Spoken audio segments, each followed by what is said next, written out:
మూడో ఆరోపణ ఏమిటంటే పోలింగ్ రోజు మాకేదో మేము మా కనుసరణలో ఏదో జరిగింది, మేమేదో చాలా ఇన్ఫ్లుయెన్స్ చేసామనే ఒక ఆరోపణ చేస్తూ ఉన్నారు. దాని గురించి కూడా సిట్ వారిని దయచేసి వెరిఫై చేయమంటా ఉన్నాం. నేను ఐఎమ్ రెడీ టు గివ్ నా ఫోన్ డేటా ఇవ్వడానికి నేను రెడీ, కావాలంటే నా డివైస్ ఇవ్వడానికి కూడా రెడీ. మా వైపు నుంచి ఏ విధమైన ఏ ఆఫీసర్కైనా ఏ స్థాయి ఆఫీసర్కైనా ఫోన్లు చేసి మా వైపు నుంచి మేమేమన్నా అన్డ్యూ రిక్వెస్ట్ అడగకూడని రిక్వెస్ట్లు ఏమైనా అడిగితే తప్పకుండా దాన్ని బయట పెట్టాలని చెప్పి సిట్ వారిని కోరుతా ఉన్నాం.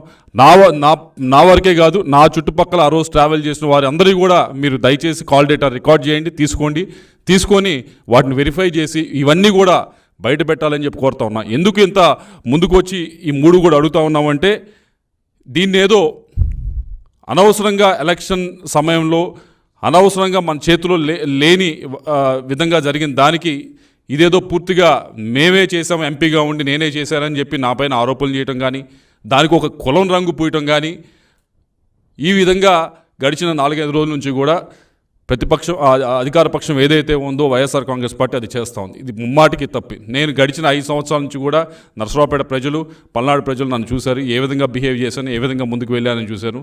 ఎవరైనా మిగతా వాళ్ళు 2+2 3+2 గన్మెన్లు పెట్టుకొని తిరిగారు. కనీసం నేను గన్మెన్లు కూడా నేను వద్దంటే తప్పక ఒక గన్మెన్ ఇచ్చి నాకు ఇప్పించడం జరిగింది ఆ రోజు ఎస్పీ గారు.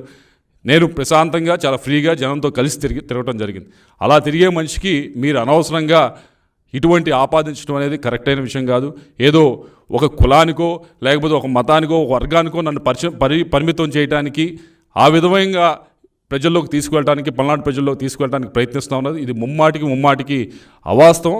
దీన్ని పూర్తిగా సిట్ వైపు నుంచి మీరు ఏదైతే విచారణ చేస్తూ ఉన్నారో దయచేసి దీని లోతులోకి వెళ్ళి ఏ విధంగా అయినా నా వైపు నుంచి ఏ ఆఫీసర్నైనా పైనుంచి కింద దాకా ప్రతి ఆఫీసర్ని మీరు క్షుణ్ణంగా మా వైపు నుంచి కాల్ డేటా ఇస్తాం, తప్పకుండా పరిశీలించండి. మేము కలిసిన వివరాలు అడిగితే తప్పకుండా ఇస్తాం, పరిశీలించండి. ఏ విధంగా అయినా ఇన్ఫ్లుయెన్స్ చేసామనంటే తప్పకుండా అది పబ్లిక్ డొమైన్లో పెట్టండి.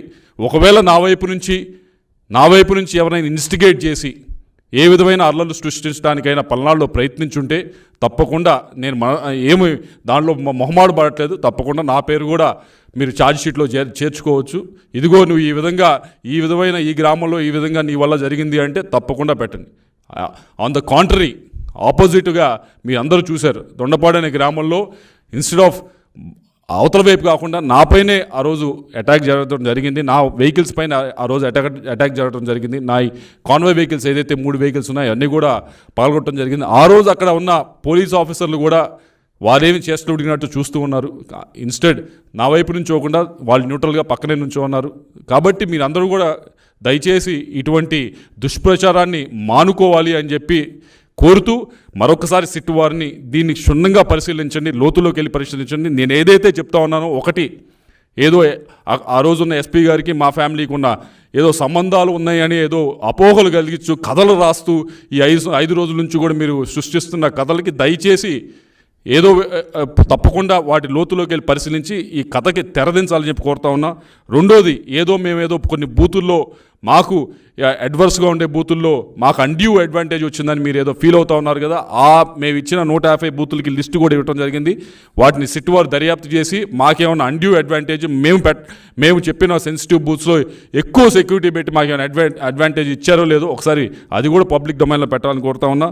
అలాగే పోలింగ్ రోజు ఏదో మాకు అన్డ్యూ అడ్వాంటేజ్, ఆ రోజు కూడా ఏదో మేము చెప్తేనే అధికారులు అటు కదిలారని చెప్తా ఉన్నారు. కాబట్టి దయచేసి మా కాల్ డేటాను తీసుకొని మాదే కాదు మా చుట్టుపక్కల ఉన్న ఆ రోజు మాతో కారులో ప్రయాణిస్తున్నా, మా వెనకమాల కారులో ప్రయాణిస్తున్నా ఎవరిదైనా కాల్ డేటా తీసుకొని ఎవరినైనా ఏ అధికారినైనా ఎస్ఐ నుంచి పైదా ఐజీ దాకా ఎవరినైనా మేము ప్రలోభాలు గురి చేస్తే, మేము ఎవరినైనా పుష్ చేస్తే, ఎవరినైనా ఇబ్బంది పెడితే తప్పకుండా వాటిని కూడా పబ్లిక్ డొమైన్లో పెట్టాలని చెప్పి కోరుతూ సిట్ వారిని ఈ ఏదైతే ఇన్వెస్టిగేషన్ చేస్తూ ఉన్నారో వాటిని లోతులోకి వెళ్ళి పరిశీలించి వీటన్నిటిని కూడా పబ్లిక్ డొమైన్కి తీసుకురావాలని కోరుతూ మరొకసారి మీరందరూ పల్నాడు ప్రజలందరూ కూడా గడిచిన 5 సంవత్సరాల నుంచి నన్ను చూశారు, నన్ను ఆదరించారు.